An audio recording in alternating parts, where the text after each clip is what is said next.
Le viager est une forme de vente immobilière dans laquelle le vendeur, appelé crédit rentier, cède son bien à un acheteur, le débit rentier, en échange d'un bouquet, somme versée comptant à la signature, et d'une rente viagère versée jusqu'à la fin de sa vie.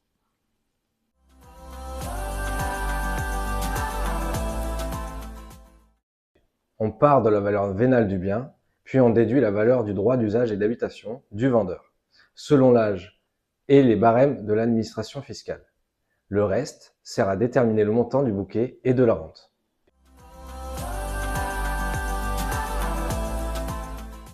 Dans un viager occupé, le vendeur continue d'habiter le bien jusqu'à son décès. L'acheteur ne peut donc pas l'occuper tout de suite. Dans un viager libre, le bien est vacant au moment de la vente. L'acheteur peut l'occuper ou le louer immédiatement. La rente est alors plus élevée.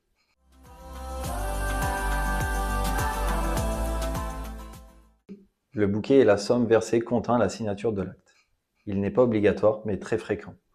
Son montant est librement fixé entre les parties, souvent entre 20 et 30% de la valeur du bien.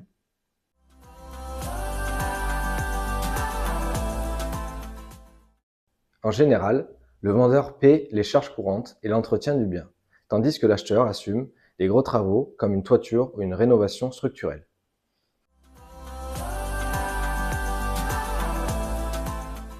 Le vendeur conserve le droit d'habiter son logement tout en recevant une rente à vie, ce qui sécurise ses revenus.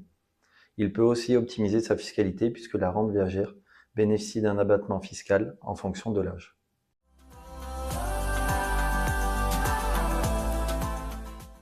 L'acheteur acquiert un bien progressivement, sans avoir à verser la totalité du prix au départ. Il peut réaliser une bonne opération patrimoniale si la durée de versement des rentes est inférieure à l'espérance de vie prévue au moment de la vente.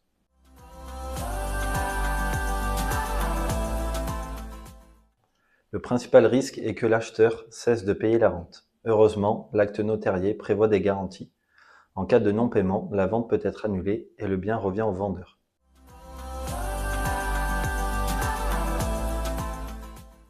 Le risque pour l'acheteur, c'est de verser la rente pendant une période plus longue que prévu, si le vendeur vit bien au-delà de l'espérance de vie estimée.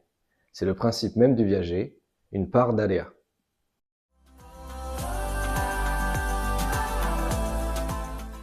La rente est partiellement imposable. L'abattement dépend de l'âge du vendeur au moment du premier versement. 70% d'abattement à partir de 70 ans, 60% entre 60 et 69 ans, 50% entre 50 et 59 ans. Seule la fraction non abattue est soumise à l'impôt.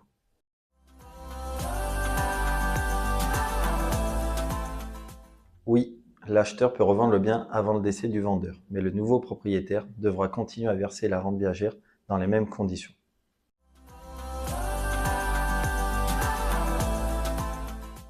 Oui, on parle alors de viager sur deux têtes.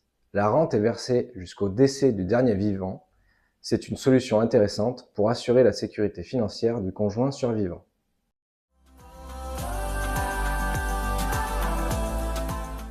S'il s'agit d'un viager occupé, le vendeur peut libérer le logement et, en compensation, demander une augmentation de la rente, puisque l'acquéreur bénéficie désormais d'un bien libre.